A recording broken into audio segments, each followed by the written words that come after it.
Good morning. It's great to be here in the Capitol, and I appreciate the opportunity to speak about my candidacy for State Senate. My name is Ruth Damsker, and I'm a candidate for the 12th Senatorial District, which includes Montgomery County and Bucks County. Although my background is in social work, I have spent the better part of my career serving the public, first on the township level and then 8 years as county commissioner. I am running for a seat in the Senate because I'm saddened by the partisan gridlock that keeps this great state from reaching its potential. When I served in county government, I was in the minority party and demonstrated my ability to work in a bipartisan fashion.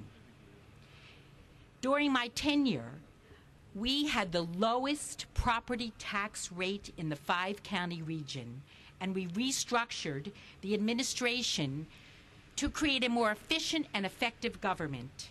This is the type of leadership that I will bring to Harrisburg so that we can solve problems and address the issues our constituents expect of us.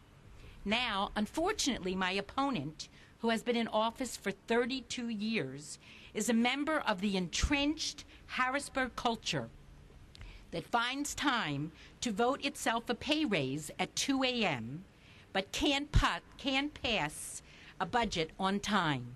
Last year, the state budget was 101 days late.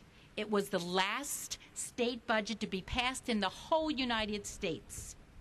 That resulted in closing the doors of numerous nonprofit agencies, compromising child care services for our children and services for seniors. This year, when the budget was passed, it left huge holes in the revenue side. My opponent, who serves as chairman of the Judiciary Committee, has failed to move the False Claims Act out of his committee.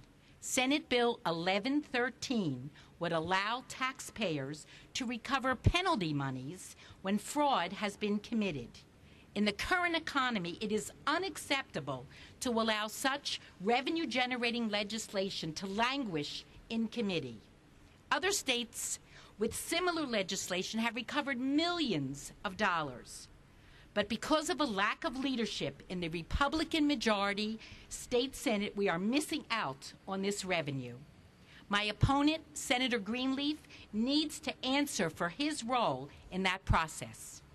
I've watched my opponent return to Harrisburg term after term after term, each time drifting further and further away from the people who elected him, while getting closer to the special interests that dominate this town. In fact, 93% of my opponent's 2010 campaign funds came from special interests. When I'm elected to the Senate, I will be a voice for the people, not the special interests. There are politicians and there are public servants. I am a public servant, like my colleagues behind me, and that's what we need more in Harrisburg. Thank you.